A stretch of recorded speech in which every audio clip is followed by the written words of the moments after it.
सारस और केकड़ा की कहानी। बहुत समय पहले की बात है। एक घने जंगल के बीचों बीच एक बहुत ही सुंदर झील था। उस झील में बहुत सारी मछलियाँ और केकड़ा भी रहता था। वह सब बहुत खुशी से मिलजुल कर रहते थे। लेकिन हर रोज़ उस झील के किनारे एक सारस आकर मछलियाँ पकड़कर अपना पेट पूजा करता था। जब भी सारस झील किनारे आ पहुँचता तब सारे मछलियाँ के बीचों बीच भागा दौड़ी शुरू हो जाता था। ऐसे दिन बीतता गया। धीरे धीरे सारस बूढ़ा और कमज़ोर होने लगा। पहले की तरह वह शिकार भी नहीं कर पा रहा था।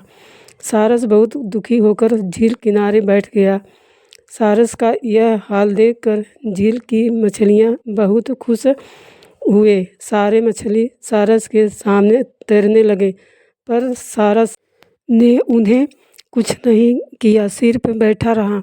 ऐसे कुछ और दिन बीत गई। सारस की ऐसी एक जगह बैठा हुआ देखकर केकड़ा सारस के पास आया और पूछा, भाई, 2-3 दिन से देख रहा हूँ तुम यहाँ चुपचाप बैठे हो, एक भी मछली नहीं पकड़ा, खाना भी नहीं खाया, क्या बात है?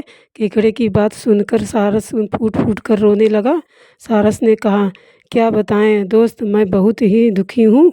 कुछ दिन पहले एक ज्योतिषी ने मुझे एक बात बताया कि बहुत ही जल्दी यह झील सूखने वाला है। बिना पानी के तुम सब कैसे जी पाओगे? तुम सब मर जाओगे। इसलिए मैंने खाना पीना छोड़ दिया है। केकड़े ने कहा, क्या बोल रहे हो? यह तो बहुत गंभीर और चिंता की बात है। मुझे सबको बताना होगा। सारस की बात केकड़े ने झील की सारी मछलियों को बताया। सारी मछलियाँ और केकड़ा मिलकर सारस के पास गए और बोला, क्या बोल रहे हो?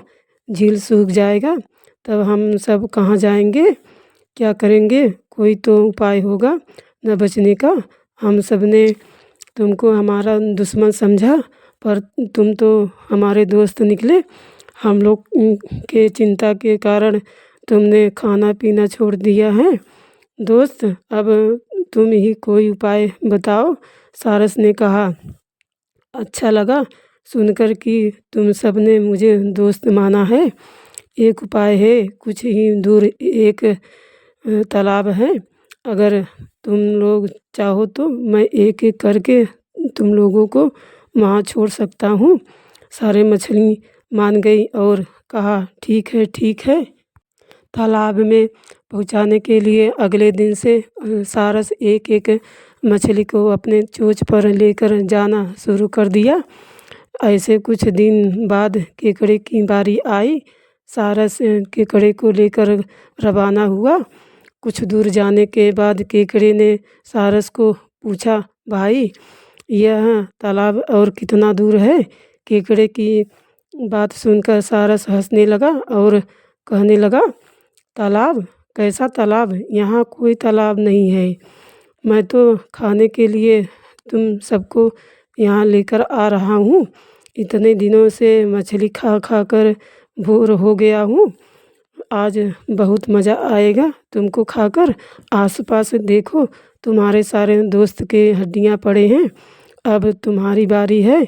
यह बोलकर सारस एक बड़े से पत्थर पर आकर आ बैठा।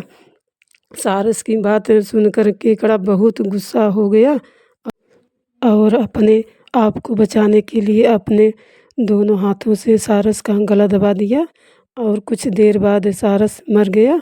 फिर केकड़ा अकेले झील वापस आ गया और बाकी मछलियों को सारस के चाल के बारे में बोला और कैसे उसने सारस को मार डाला यह भी बताया। सारे मछली बहुत खुश हुए और निश्चित होकर रहने लगे। इस कहानी से इस कहानी से हमें सीख मिलती है कि हमें हर काम सोच समझ कर करना चाहिए और किसी की बातों में